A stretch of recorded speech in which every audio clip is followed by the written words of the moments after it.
Bonjour mes amis, j'espère que vous allez bien. Je suis Pascal Trifingui, on n'est pas au Brésil, dans l'état de Bahia, au Brésil. Et aujourd'hui, je vais vous annoncer le programme pour le mois de décembre. Au mois de décembre, on va continuer à parler des 13 familles d'Illuminati. On parlera notamment des Astor, on a parlé des Rothschild, on a parlé des Rockefeller. On continuera aussi notre exploration des 7 capitales du satanisme. En particulier, après avoir vu Luxembourg, après avoir vu Londres, on parlera de Bruxelles et de Milan. Évidemment, on va parler de sujets jusqu'à présent inédits comme la Bible de Colbryn.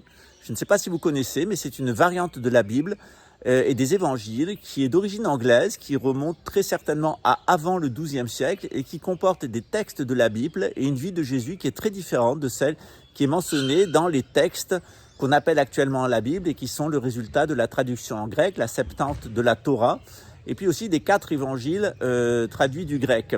Or, on sait que si l'évangile de Jean est authentique, et sans doute aussi l'évangile de Matthieu, l'évangile de Marc et l'évangile de Luc pourraient avoir été écrits à partir d'un même texte original, peut-être même celui de Matthieu. Donc on a une grande falsification, c'est les 3 traditions de Pierre. La première trahison, c'est l'Église romaine, c'est Vatican I, puis il y aura Vatican II, et actuellement le Chrislam.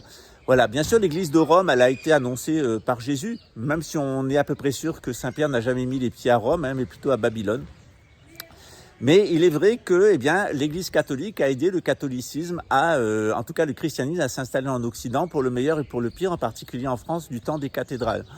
Mais le Vatican, le catholicisme romain, c'est aussi l'union avec Charlemagne pour les 1260 ans du règne de Satan, qui devrait amener en 2028 à la venue de l'Antéchrist et à l'avènement d'une anti-civilisation égyptienne, une parodie complète de la civilisation égyptienne.